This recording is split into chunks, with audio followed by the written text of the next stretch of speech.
I've got a tremendous new show to recommend. It's called The Landman. It's got Billy Bob Thornton, and it's made by Taylor Sheridan, the guy who makes all those fucking shows. The Kevin Costner show with the ranch and everything, the cowboy shows. This show is really fucking good. Billy Bob Thornton is such a piece of shit. If you like Billy Bob Thornton and like Bad Santa, when he's an insufferable son of a bitch, that's a good with a wonderful vocabulary and a never-ending like ability to just say, "Well, fuck you, you piece of shit," to anybody and everybody. That's his character nonstop, and he's the landman for a medium-sized oil company in West Texas, and he's got to manage like his crazy ex-wife and all these like ex-felon oil rig workers and his billionaire boss played by John Hamm, who's great. Oh, I like him. John Hamm's in there, and he's got a whole crew around him of like really loyal roughneck motherfuckers. And he's so like low down and beat up, and he's got whoever's writing this is tremendous. Like I'm laughing. If he's writing it, then he's a hell of a writer because it is hilarious. Billy Barb is at the bar and he's like drinking Michelob Ultras, and the guy he's like, "Nah." Billy Bob said, "I don't drink. I'm an alcoholic." He's like, "Those have alcohol in them." He's like, "These have 3% fucking alcohol in them, buddy. How about I have 6 of these, and tomorrow night I have 6 whiskeys and come in here and you tell me who's drinking and who's not drinking. You must be rich or something on some kind of a journey. Must not want a goddamn tip." Yeah, he's just trying to sit there, dude, and enjoy 7 more beers. Later on, the guy's like, "You want change?" I'm surprised you even have the gall to ask. Hell yeah, I want my change. He gives him his fucking dollar back. He bangs his finger at one point so badly that he's got to go to the ER. And the doctor's like, "Well, I'll bring in the surgeon and this person and that person." He's like, "Doc, I ain't got time to spend 12 fucking months on a pinky finger. Cut the sumbitch off and stitch it up. Because it's just an inch of pinky finger." And he's like, "I can't do that. What we'd have to bring in." He gets his pocket knife out and cuts the rest of his finger off. He's like, "There you go. And that trash can there. All right.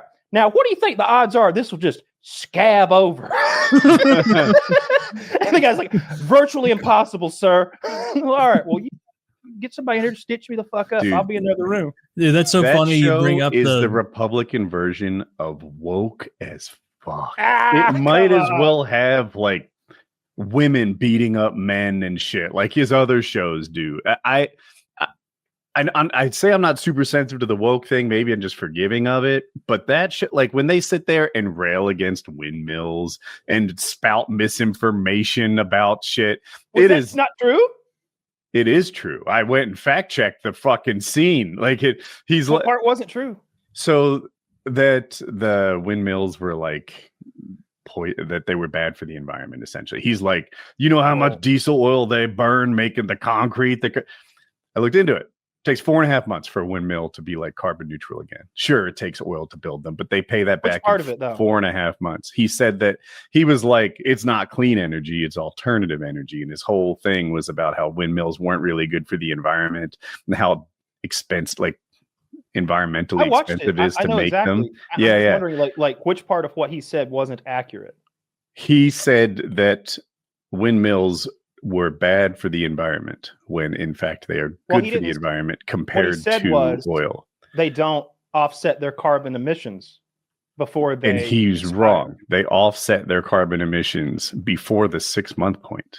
Which carbon emissions are you factoring into that? 20 years. You laid out a cadre of them. Well, I can't I looked into it, and these things like that. He was trying to say the transportation the fiber that goes into it, the transportation, the concrete. Fact check it yourself. Look it up. Google it. How long does it take for a windmill to be carbon neutral? Well, look it up because you'll find between 4 and 6 months. Well, what I want to know is what does that mean? If we're talking about the raw materials to construct the windmill portion, I can believe that. We're talking about fiberglass and steel. But if we're talking about the gigantic amount of concrete that was created, and then the transportation to move those huge 400-foot tall things to the place where they're going to be stood up and all of that, I could imagine I don't know. Can't imagine to transport the windmill takes that much energy. Diesel trucks. Right? Yeah, that's fucking nothing, right? Like it's because they have whole farms of them. Like it's not like, but each one pays off in a couple of months. Right? I heard that, and I was curious as well. But he looked did lay out, and then like they portray he's with this female hot attorney, and she's an absolute moron with regards to being outside, right? Like she sees a rattlesnake and she freezes for so long, like minutes go by. This guy's like 300 feet away. He walks back to his truck, grabs a shovel, walks over there and decapitates the rattlesnake. And the whole time she's like scared to death. Meanwhile, I look at the YouTube comments because that's how I'm watching and I'm seeing all these YouTube clips. And everyone is just masturbating in the comments about how great Texas oil men are, how everything he said is true. It is just, it's like wish casting this. I still don't think you've exactly proven that what he said is false. Because he laid out a lot of factors that go into a windmill actually being out there and running. Yeah. And again, he's an oil man. He is the general manager of an oil company. I don't expect him to be on the side of clean energy here. Yeah, but he made a good point. He's like, if these windmills were the future, these oil guys would be investing in them. Like they wouldn't, they'd build some more out here. If they truck a few more out. But he laid out a lot of carbon sources from windmill production. I don't know if his facts were right. I didn't care if they were right because I took it as the general manager of an oil company talking shit, you know? I watch like thousands of YouTube comments all jerking off to the idea that windmills are bad for the environment. So what I can tell when I've looked into it is that it's like when we talked about it on the show where it's like, oh, wind and solar are so efficient, or wind is a joke compared to solar. Wind is the silliest form of energy. Like it's expensive to set up. They break down all the time. And then the data points you see about how quickly they pay themselves off, like Kyle said, they're not taking the full account of the manufacturing carbon. And then they're also assuming constant workload. And wind is the least likely of solar, nuclear, hydroelectric, even oil, natural gas. Like nothing is less consistent. Payback time is 5 to 7 months, according to this thing. I can't find anything higher than 7 months to pay off its carbon offset. I don't know if I lost. It's you going guys to. Or if you lost. No, I heard everything you said. It's basically if you look at it, you go, oh, well, let's assume that when the turbine is turning at its optimal speed, it generates this much energy per X amount of time. And then you extrapolate that incorrectly to think, oh, well, then it will pay off within this time frame. In reality, those things don't spin for huge portions of the year.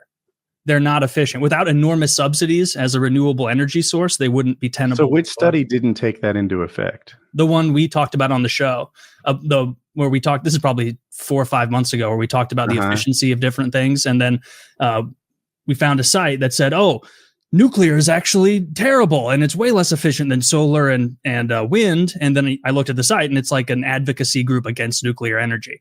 And all their data points were what you were saying, where it's like, actually all these blades, even though they take fucking forever to fall apart and decompose, they pay for themselves in 6 to 8 months.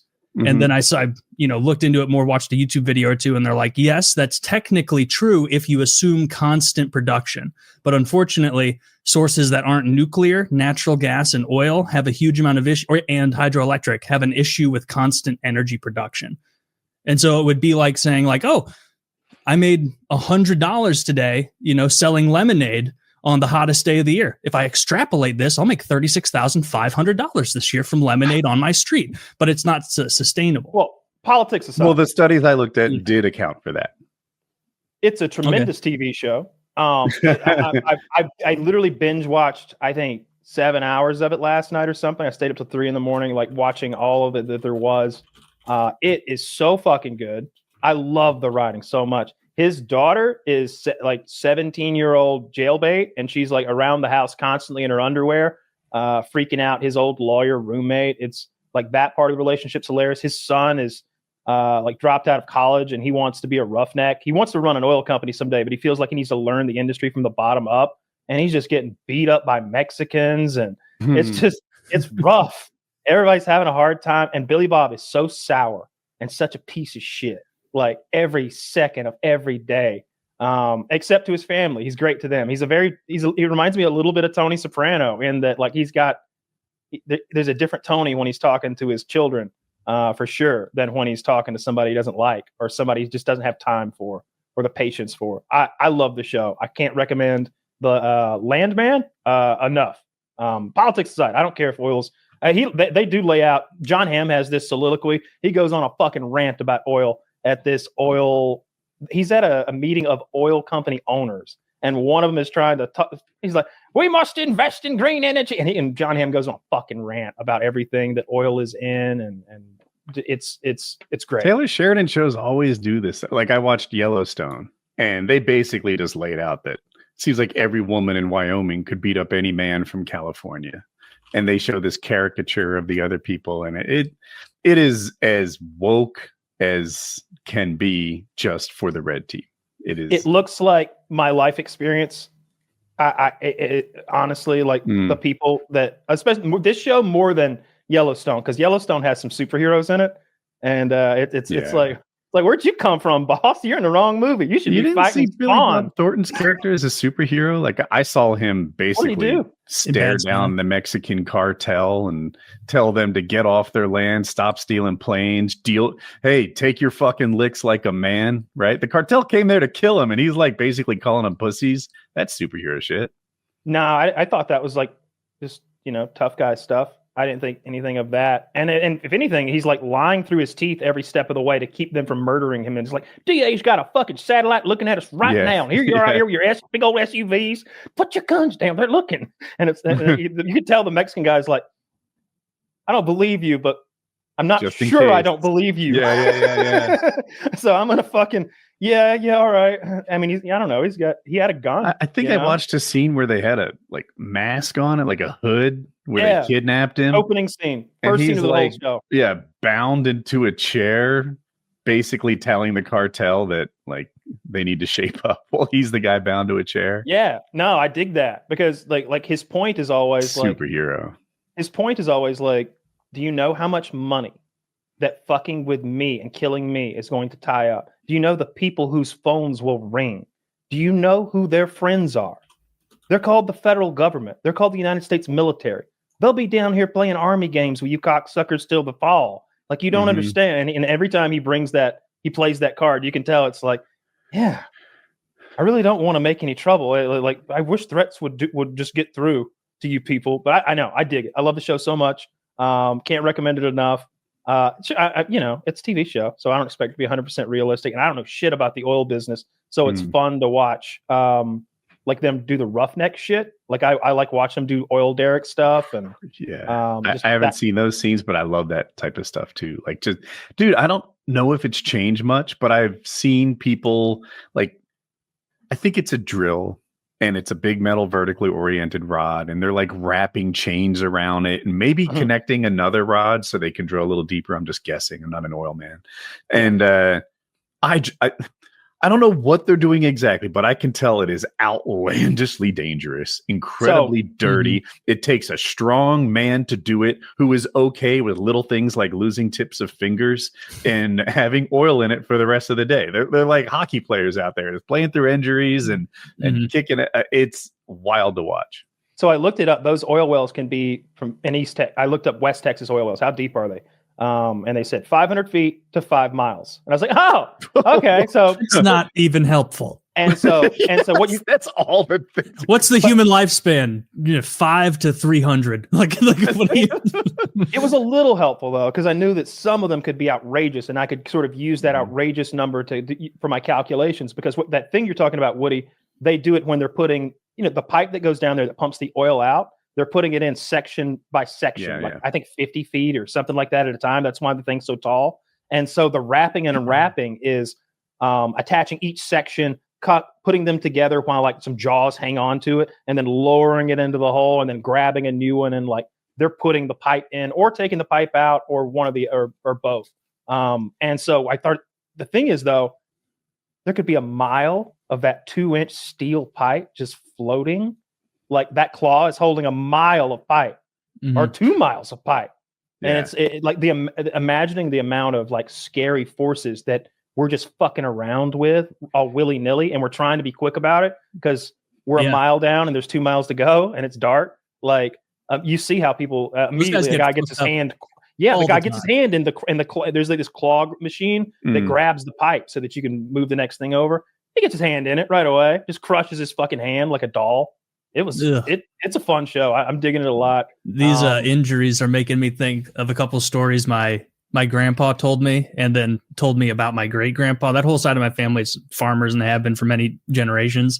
And my grandpa was telling me about a story where he in old age like was having some issue with his pinky that he thought was going to be a permanent loss of function. He wasn't able to really bend it, and he was like, I'm trying to do these things, outside, because he still does as much as he can. This is a few years ago, and he's like, it was getting in the way. Like I'd reach to grab something, and my fucked up like pinky wouldn't bend right, and it'd knock something over. Or it was more trouble than it was worth. And so I went in to the doctor's office, and the doctor was like, and it's like a little tiny doctor's office in southern Missouri. My grandpa said he said to him like, hey, my pinky, it ain't bending right, ain't working right, just a real bitch, and it hurts sometimes. What can we do about this? And then my grandpa's doctor was like, well, I guess we could sever the nerve, and that would stop these spasms and weird rigidity you're getting. But the pinky is like, it'll still move in this way, or sever a certain ligament. I don't remember, but it would return some movement, but not a lot, but wouldn't at least spaz out on him. And so he said he was there with a few nurses, and my grandpa was like, all right, but if that doesn't work and you can tell it failed while I'm under, you just chop it off. Okay. And he's like, well, number one, we're not going to put you under for this. We're just local anesthetic. He's like, all right, but I want you to know you just chop it off if it can't work, because I'm damn near 80-year-old. It ain't worth it for me no more. Have this finger jacking around, not messing with things. And he says that the nurses like were all laughing and like, oh, what a funny joke. And like the old doctor was like, fuck are you laughing at? You think he's joking? If it don't work, we're cutting his finger off. Like that's what's going to happen here. And then my great grandpa got one of his. He knew the deal. He knew exactly what was up. Thankfully, he didn't have to get his whole finger removed. He got a few things snipped, and now it doesn't work right. But at least he has all his fingers. My great grandpa, I never knew him with all his fingers. He had so many missing nubs and problems, and apparently he went to a doctor after this guy's father. That's the great grandpa. Yes, yeah, okay. And so it was.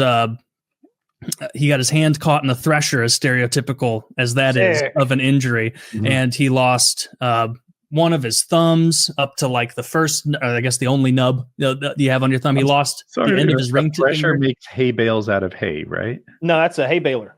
Oh, I'm sorry. A thresher collects corn? What's a thresher do? So I don't know what a thresher does because I've never used one, and it wasn't any part of the farming that I've ever done. But my presumption is it separates the good part of a plant from the bad part as you drive it with a tractor. And so there's probably a lot of moving blades separating like wheat from chaff, or whatever the good part is the bad part. I never knew what he was actually doing that day. Zach, show us a video of a thresher. I googled it, Kyle. You're way off. It's a kind of shark. Which also explains the missing fingers. It is true. Yeah. Well, it's like Kyle's right. You put a bunch of grain or whatever in one end, and then it threshes it, I suppose, and it comes out more. Zach says it's exactly what what Kyle described. And so he got his hand caught in it. It ripped off part of his thumb, most of his ring finger, but it didn't rip it clean off. And so he was like, maybe I can go to this doctor in 1952 and have him fix my finger, even though apparently it was just destroyed. And he went there and he said, we can try and fix this. Like, we can try and put your finger back together. It's never going to look the same though. And apparently my great grandpa was like, I ain't got time for this. Just lop it off. Like there ain't no way, when I come in here, I seen you, you look at my finger, you think I don't see your face. I know there's no bringing this finger back. So you lop it off, and then I got to get back to work, do whatever you got to do. And so he says that the doctor was like, all right. And there were in training nurses in there at the time, and that he like butcher chopped his finger off, and then 2 nurses fainted. Like just because apparently that, even in the doctor's office, there's a lot of blood when you chop a finger off and it spurts around. And so, I remember like being spooked going and meeting him as a kid and being like, there's so many missing fingers on this guy. Both hands had at least one missing like bit. He was My grandfather worked at Harbin Lumber Company for 25 years or something like that. He ended up retiring there. But he dropped, or rather someone else with a forklift dropped a large stack of lumber, like mini stacks of 2x6s onto his finger. I don't remember which finger now, but one of his fingers was like half a finger. Like half of it had been like crushed off. And I was like, how much time did you take? He's like, oh, it happened on a Friday. So Monday, I'd be good. And I was like, are you serious? You went back to work on Monday? He's like, they sew it up good. Yeah, I have what you call a kind of a rise and grind mentality my whole life. you don't even know. Like absolutely. Like that's where I get a lot of hardcore. I have so much appreciation for that old Honduran man's work ethic. Like just grinded that job. Just always wanted to work. Respect. I don't have any grandfathers, but my father-in-law was in the Korean War. And something happened that fucked up his like ring finger. Mm-hmm. And I don't think it was anything cool combat related, but like whatever, just some war shit, maybe operating heavy equipment. Mm-hmm. And he goes, the med team takes care of it like briefly. And then they're like, all right, his commanding officer is like, all right, your finger's fucked up. I can see that. So his rehab, I want you to clear all the rocks out of this huge camp. And he's just picking up rocks out of the ground and like making a pile of them. Because this guy, I don't know if he gives a fuck about my father-in-law and actually thinks it's rehab or what. But my father-in-law, as he told the story, acted like it was good rehab to bring strength back to his hand. And I'm like, does your finger bend? No. And he's like, look at it. And the finger is like 45-degree angle, the last joint. And I'm like, it's not straight. It doesn't work. It doesn't bend. Maybe these are terrible things to do. It didn't work out well at all. Jesus Christ. I imagine, Kyle, you have, because Woody, you're from further north, so I don't know how much farmers or that you have in your family history, but I would think, Kyle, you might have some of this. Have you ever seen like really old family pictures, like my grandpa's great grandparents, like right when photography, like my grandparents have some of these pictures up in their house, and I'll like ask like, so who is this? And they'll be like, oh, that's my great uncle Jethro. He was a farmer so life, whatever. And they're like Old West pictures where it's like a bunch of people standing in the wilderness near like a lumber like that covered. It's so that. Old. That's cool. It's not Old West. It's Ireland. Like they're literally in Ireland and England farming in the old country. Yeah. That's really neat. I don't have any. Clearly a well-to-do lineage taking to photography so early. My folks didn't come across camera people till, about 45 years ago.